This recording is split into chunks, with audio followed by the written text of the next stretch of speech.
Welcome to Reaching Out. I'm Gregory Floyd, President Local 237, Teamsters. We're very pleased to have with us two special guests, Joint Council 16 President and Vice President at Large George Miranda, and also joining us, Secretary-Treasurer of Joint Council 16, Demopoulos. But first up, Mr. George Miranda. And before I begin, I just want to say I'm really inspired by your wife Gail's work. George's wife is an oral surgeon, and she goes to Alaska, and she actually does oral surgery on the Eskimos. And I was really inspired when I heard that. Yeah, no, that's she's she's like that. She likes to give back, and so I encourage her, and she doesn't need much encouragement from me, certainly, but she likes to go to Alaska in order to help the natives there and the indigenous group, living way outside of the normal norm, and helping them, with oral health and so on and so forth. So it's gratifying. It's gratifying for me knowing that she's doing that. It's nice to know that people still do that kind of work. Yeah. You have a long, distinguished career as a Teamster. Tell our audience about your personal and professional history. Well, Greg, as I started with the Teamsters in the heydays of the International Brotherhood of Teamsters back in 1967, and in those days I've come out of the airline division of the Teamsters, and starting the airline division with Pan American World Airways, which back in those days, as you know, was the flag carrier of this country. They had the television show, Absolutely. Pan Am. Pan American. Everyone sees it today, but we actually lived it. And it was very glamorous and exciting and all of that. And my job was to deliver, to the Teamsters, Pan American World Airways, which was represented by another union, Brotherhood of Railway Clerks. So I started that, my career at Pan American. And my job was to deliver Puerto Rico, because I'm, Puerto Rican. And Pan Am was high and big in those particular days. And so our job was to deliver that to, the Teamsters. Now, the Teamsters footed that bill back in 1967, $1 million each campaign. Wow. This was under the Railway Labor Act, which only unions that fall under that are railroads and airlines. And so after three campaigns, $1 million each, that we finally won. About 10,000, a little over 10,000 Pan American employees became Teamsters, and we started the airline division of the Teamsters.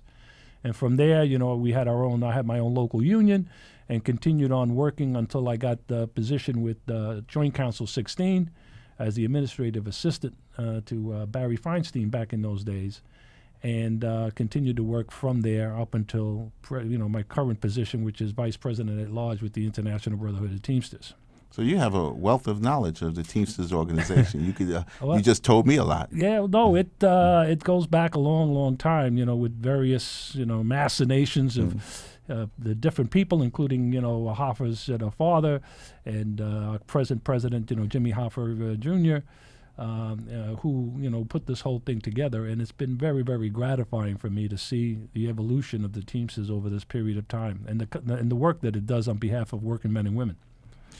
We both know that our jobs are tougher today as working people, and the benefits are under attack. How are you finding it? It's difficult. It's very, very difficult. I don't think we've seen this in certainly our modern times, prior to I guess the Great Depression.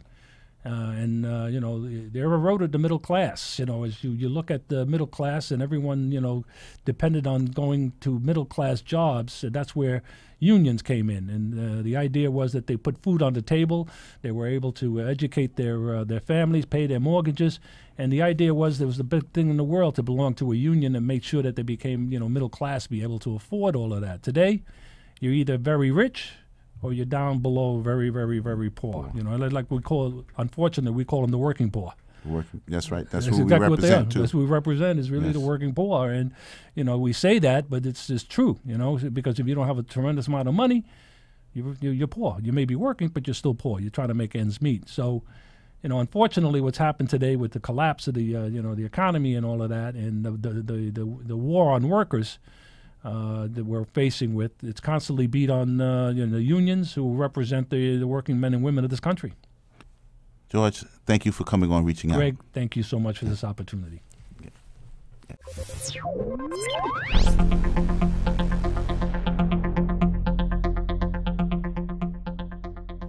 Joining us now is another Teamster brother, Demopoulos. He's the president of Local 553 and also Secretary-Treasurer, Joint Council 16. Demos, welcome to Reaching Out. Thank you very much, Brother Greg. I actually want to say you actually asked to come on our show, and I couldn't resist having you on. Oh, thank you very much. You and Brother Miranda. So the two of you asked to come on the show, and it's my pleasure to have you on the show. I know that Local 553 represents horse-drawn carriages. Also, I know that you represent the heating industry. Correct. The oil. Correct. Because your members, our Teamster brothers, actually come to my house to service my boilers. And I'm sure they do a very good job. They certainly do. And Right. I make sure that they don't leave empty-handed when they come. Oh, very good. I thank them for everything because they're brother Teamsters. Very good. Thank you very much, Greg. Tell us about your members. Sure. Well, first of all, the history of my local is one that I'm very proud of. One of the oldest locals in New York. Originally, we were the coal team drivers. We delivered coal by horse and wagon throughout the city.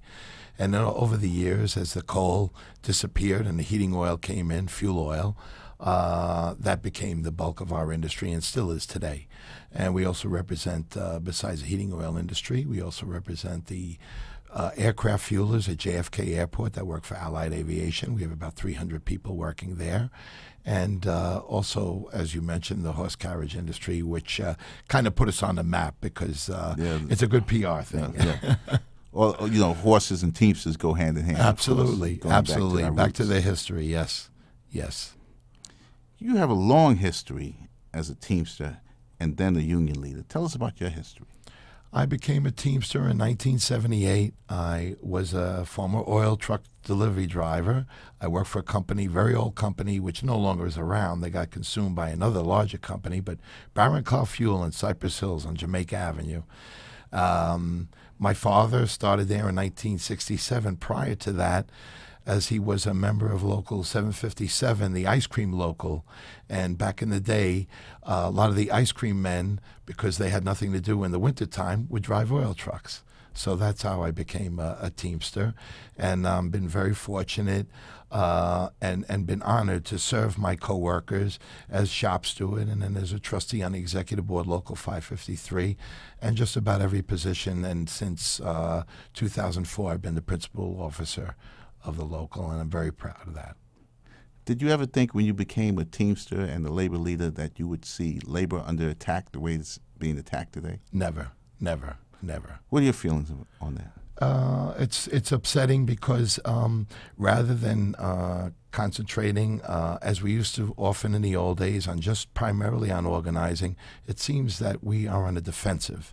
As was mentioned earlier by President Miranda, that the public sector, as you well know, and the private sector have a lot of the issues in common today, and that is the protection of the pensions and health care really being priority.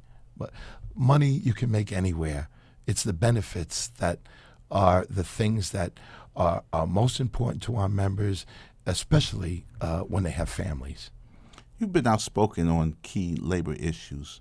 What are some of the issues you're working on today? Being part of the Joint Council especially, and the last couple of years becoming very active in our PAC, I've been fortunate enough to be in the process of lobbying for legislation which not only helps my local, but every local in the Joint Council. That's the most rewarding part of it. There are things like the misclassification bill that is now in the state Senate, which we're looking to get passed, and also in the Assembly, and also on a federal level. The International is involved in that equally. Tell us about the misclassification for the listeners and people viewing the program don't know what that is. Surely.